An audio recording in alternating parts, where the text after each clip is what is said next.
وَلَقَدْ جِئْتُمُونَا فُرَادَا، بے شک آج تم ہمارے پاس اکیلے آ گئے ہو نا، کما خلقناکم اول مرہ، جس طرح ہم نے تمہیں پہلی دفعہ پیدا کیا تھا.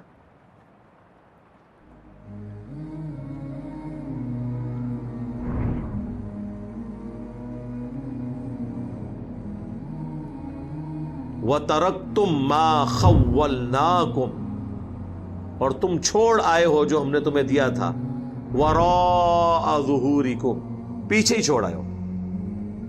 یعنی جس مال کے اوپر تمہارا تھا نا یہ مال مجھے بچا لے گا، تو پیچھے چھوڑ آئے ہو نا. جو بخاری مسلم میں حدیث ہے، انسان کے 3 دوست ہیں، 2 باہر رہ جاتے ہیں، ایک ہی اندر جاتا ہے.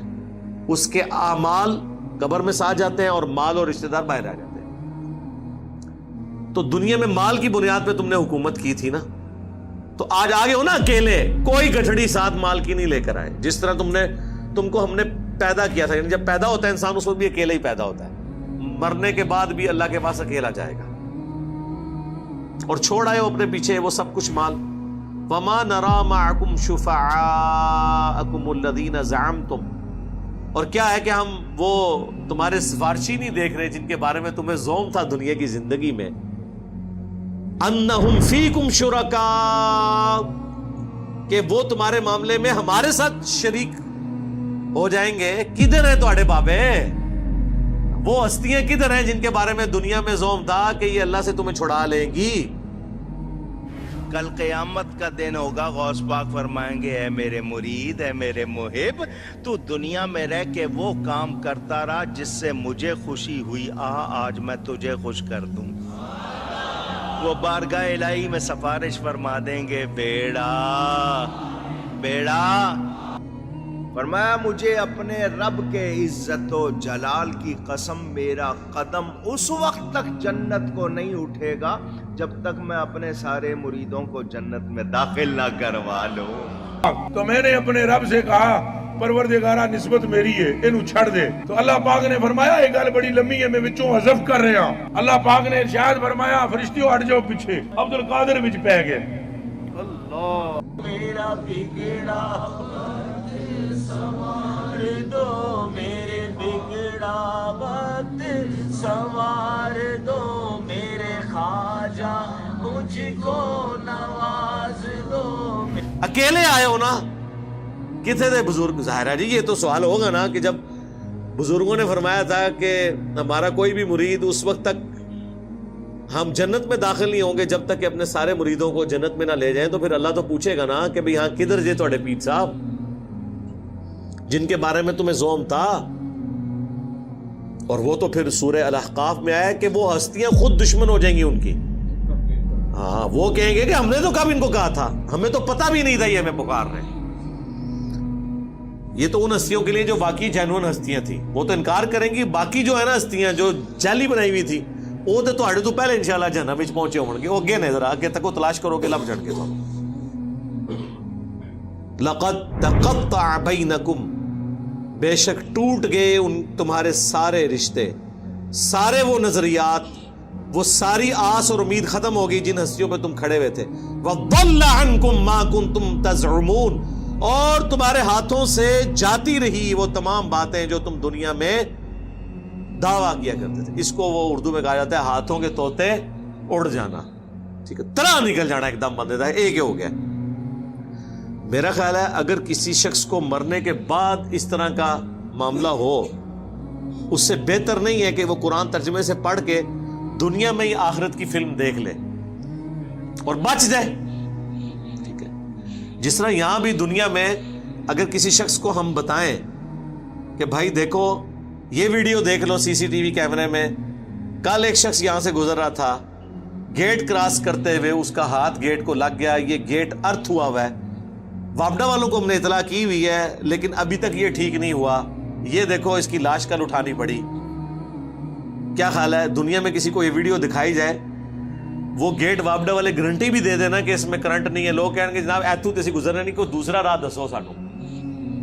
یہی ہوگا نا، کیونکہ جان کا خطرہ ہے، جہاں پر ایمان کا خطرہ ہے. اور بلکہ یہ بات کرتے ہوئے اگر کوئی شخص تھوڑے سخت لہجے میں بھی بول دے، ایک دو گالیاں بھی ساتھ نکال دے کہ فلانے ٹھنگیا تو اتھو چلے آتا دیکھ کل بندہ ایسا مار گیا, تو اس شخص کو اس کی گالیاں بھی یاد نہیں رہیں گی, بلکہ وہ کہے گا تو میرا محسن ہے کہ تو نے مجھے بچا لیا ہے, 3 گالیاں اور نکال کے مجھے بچاتا تاکہ مجھے یقین آ جائے کہ میں نے یہاں سے نہیں گزرنا.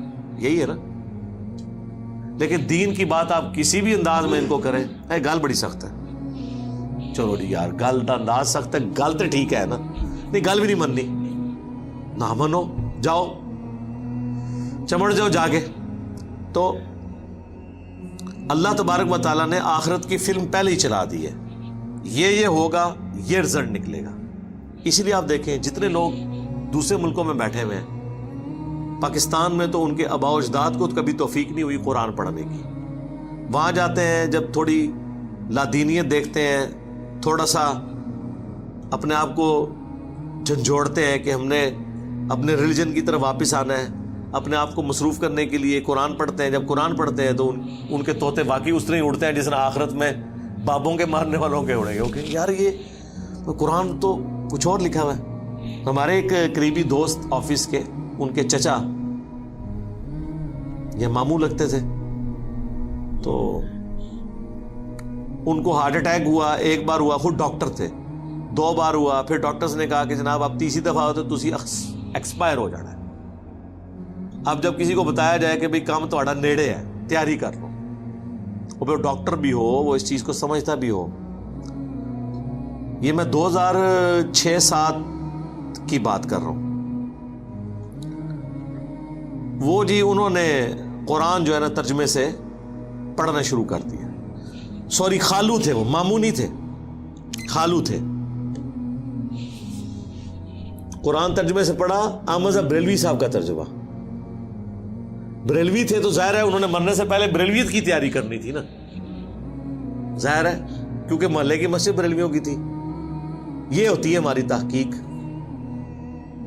وہ جناب جب انہوں نے قرآن پڑھا تو گمراہ ہو گئے. انہوں نے کہا یار یہ ہمیں تو انہوں نے بابوں بزرگوں, اللہ تعالیٰ نے تو نہ کسی بزرگ کو, نہ کسی فرشتے کو, نہ کسی پیغمبر کو اپنی توحید کے معاملے میں خاطر میں لاتا ہے, اور انہوں نے تو یہ کیا کیا ہستیوں کے ساتھ عقیدے جوڑے میں.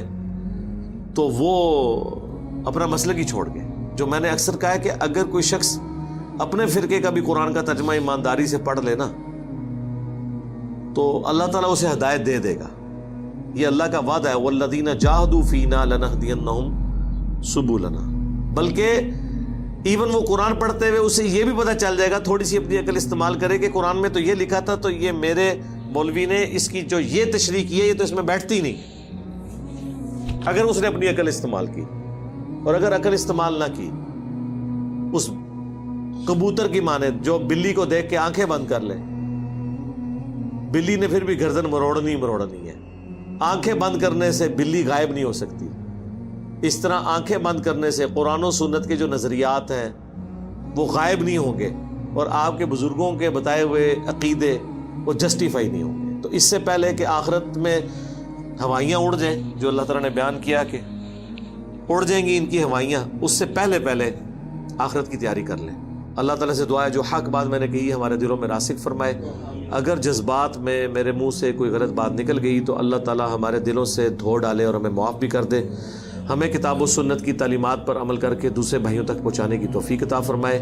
سبحانک اللہم و بحمدک, اشہد ان لا الہ الا انت, استغفرک و اتوب الیک, وما علینا الا البلاغ المبین. جزاکم اللہ خیرا. آمین.